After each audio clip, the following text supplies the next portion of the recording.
Welcome back to Naruto Shippuden Anime Review Part 12. Yeah, I was going to do this earlier, but the reason why I didn't do it because I was gone for part of the day, so I didn't get a chance to do this video like I wanted to. Now, this is discussing the Six Tails Unleashed arc. Yes. Now, with the exception of the characters who appear in this episode, aside from the regulars, the only other characters who appear in this episode that R&D canon are basically Usachaki. He's the host of the Six-Tailed Slug, which, by the way, you don't see in this episode. You see in silhouette, but you don't see the actual tail base itself. No, you actually don't see it until like later on. Yep. And this guy is kind of boring. I kind of think, though, there was probably more with him in this particular arc, but it felt a little rushed. Not as bad as 12 Guardian Ninja. Yes, that one felt very much rushed. The first half of the was very good. Second half of the arc felt very rushed. This one, a little bit. It kind of felt as though with this one, that this is supposed to have about a few more episodes. This one, I'd say about 3, maybe about 6 more. But they probably had to cut down to 7 due to time and the fact that the series probably Parrot really wanted to get to the Pain arc so badly. That's actually very next arc, by the way.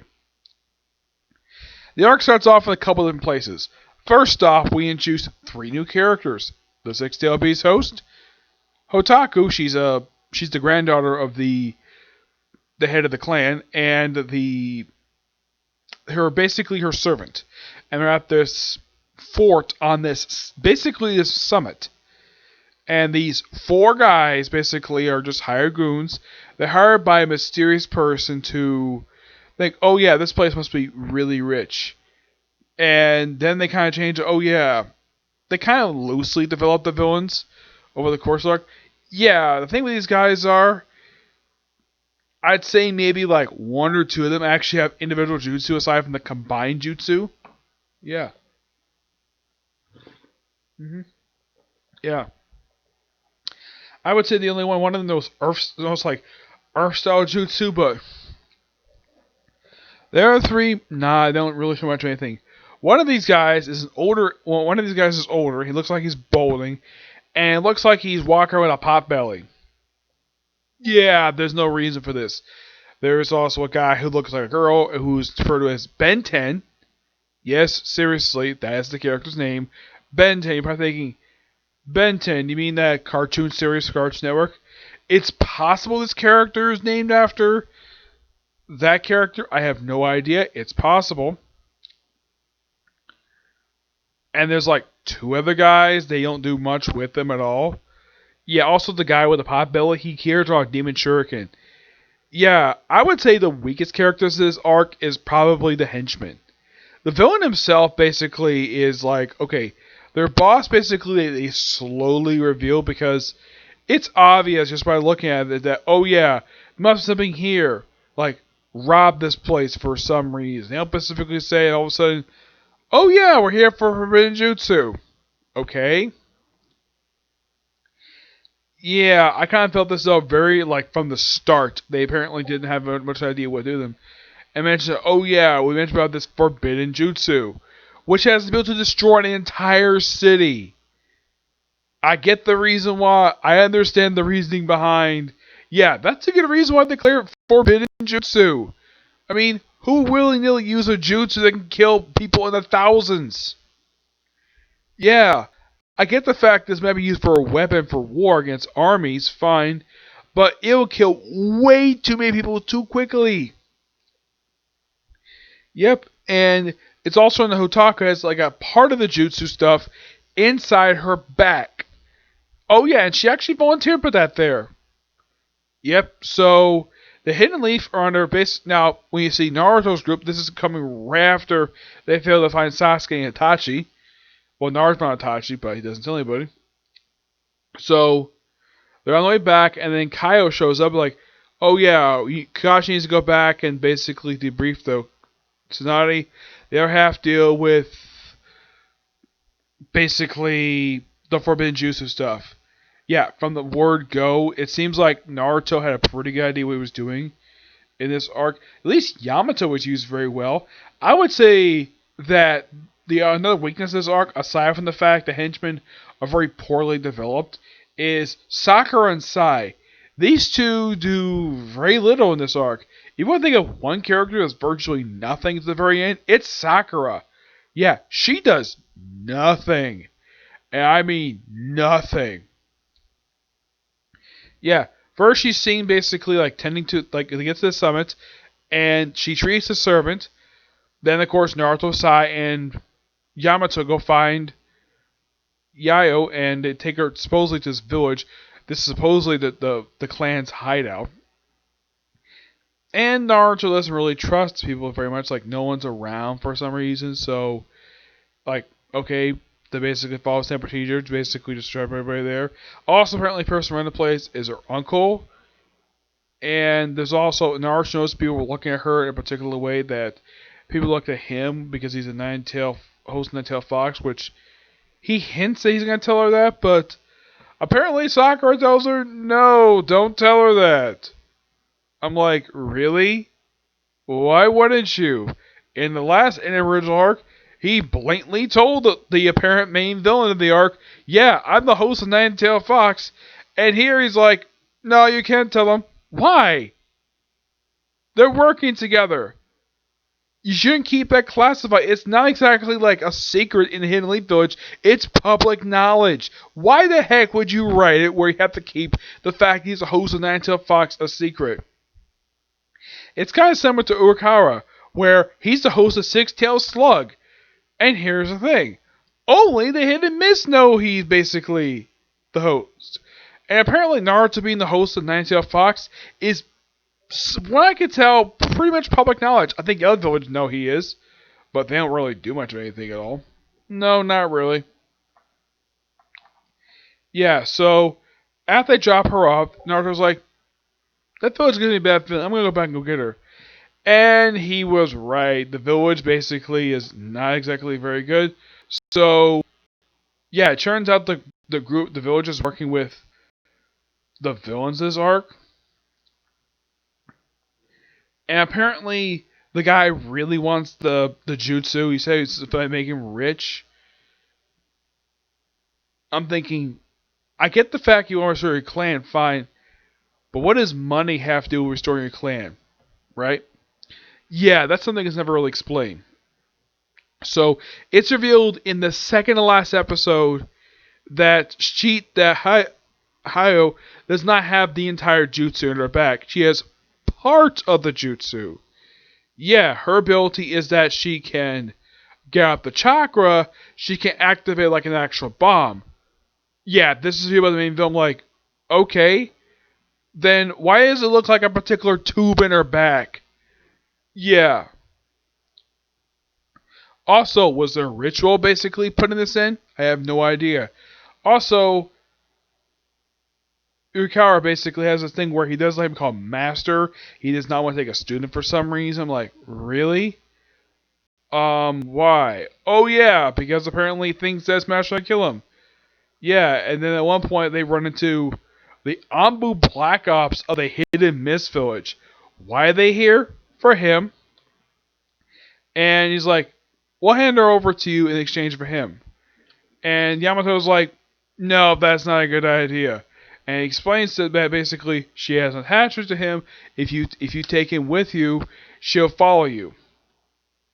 And he's exactly right, because she's crazy about him. Yeah. It's kind of hinted at the fact, aside from the fact he wants him to become our master, it's very heavily hinted that she might have feelings for him. It's not all that developed at all. And then when he shows her the jutsu, he thinks as though that, what, is she going to take off her top so she can sleep with him? No, not really. It's like, I want no secrets between us. And then he shows her out the forbidden jutsu. He's like, okay, that's fine. Puts his hat back on. Yeah, by the way, her top is pulled down like 3 or 4 times over the course of 5 episodes.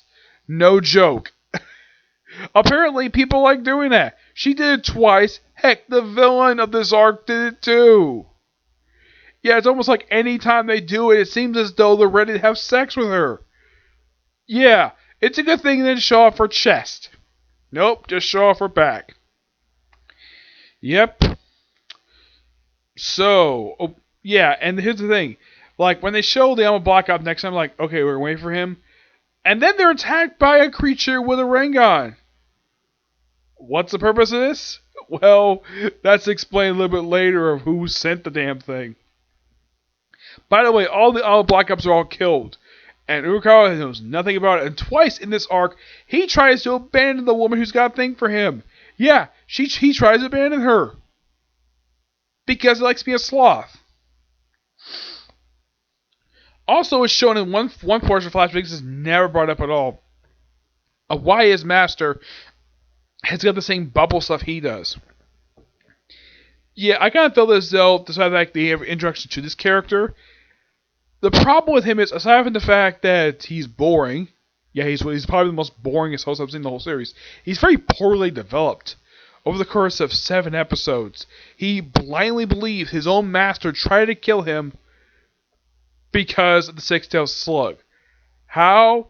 Like, he put this paper thing on his belly, and he stuck his hand into his belly just to get the tail beast out of him. Why? It's not specifically told why. His master is a bit strict with him, but he is a good teacher from what I can tell. But, yeah. And after the villain's defeated, by the way, he's pretty much defeated. Like, apparently his jutsu is that he has a warp binding jutsu. Also, when it's put on Urakawa, apparently the animators can't keep it straight. Like, when you have a far away shot, it's in the middle of his chest. And then close up, it's basically like just where his neck and his collarbone are. Yeah, I'm like, really? You couldn't fix that in post? Why in the world would that thing even move? Yeah, on Naruto doesn't move. It doesn't move on the girl. Nope, it moves on him for some strange reason. In the show, no explanation. I think it's an anime. I think it's an animation. You're probably thinking, this happened once? No, this happened several times in the same damn episode. Yeah. After the villain is defeated, by the way, his henchmen are defeated really easily. Like, oh my gosh, they're defeated by Sakura, Sai, and Yamato pretty quickly. Yeah, these guys, their defeat at the hands of these 3 characters is so weak. Like, oh, let's just basically throw these guys a hole. Let's use a jutsu to basically bury them, whatever. I'm like, wow, such underwhelming way to kill the villain's henchmen. The villain himself is apparently killed by the Forbidden Jutsu itself, which was completely out of control. Naruto, of course, went to stop him, and of course, Urakawa basically contained the actual chakra that contained the actual explosion within the slug. Yeah, apparently the slug absorbs it. What type of tail beast it is? Well, even though, yeah, it's six-tailed slug, what type it is not thoroughly explained here. And apparently the Forbidden Jutsu is gone. Yeah, they decided like halfway through, oh yeah, let's just remove the damn thing. Like, apparently that was the only option for them to do, was to remove from our body. Okay, so that's when Naruto looks for him, turns to these villains and stuff like that. And after the whole thing of villains wrapped up, it's like, okay, wait here, I'm gonna ask Hidden Mist to travel with you and become your master officially. He's like, okay, she'll wait here. And then he goes out to meet the Hama Black Ops. And he finds they're all dead. And then he's confronted by Pain, the leader of the Akatsuki. Wow, something interesting happening. And then he's defeated pretty easily by Pain, taken, and of course, since one of his bubbles, out to Haito, and that's where the arc ends. Wow. The thing with this, now, my overall problem with this arc is basically Sakura and Sai being pretty much useless in this arc. Sai's only contribution is basically battling some possessed villagers toward the very end and sending Tsunade like one message. Okay, when the heck they established the fact that, oh, let's have this scroll in Tsunade's office that can receive Sai's Super Beast scroll. I kind of felt like I said, I kind of felt as though this arc was actually cut short due to time. Because my guess is the animators must have been really itching to get to that Pain arc. Yeah, they're itching to get to that because how much they loved in the manga. So let's just get to this arc so badly and just basically cut short your own anime original arc for no reason. Yeah, do I feel as though anything was rewritten? Well, I'd say at the beginning it was, because it clearly looked like though the villains have no idea what they're doing, or what the heck they're looking for. I like the fact that Forbidden Jutsu is explained very well. The servant, supposedly, he gets some development in this arc, and Hayato gets a ton of development in this arc, which I think was handled really well. The Six-Tailed Beast Slug, well, it's like him, it's like they really rush his development over the course of these 7 episodes. I kind of felt as though he should have been a character who could have hung around for a while before he was captured by the Akatsuki. Yeah, that could have been true. And, yeah. And in case you're curious still, because Amber, did this arc ever happen in the manga? No. No, it never did.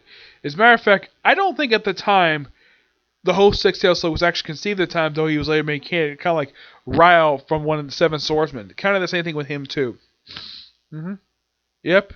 So, not much else to say about this arc. It's short, and it's nice that it's short, but I kind of wish it was a little bit longer. That's my only big problem with this arc. So, yeah.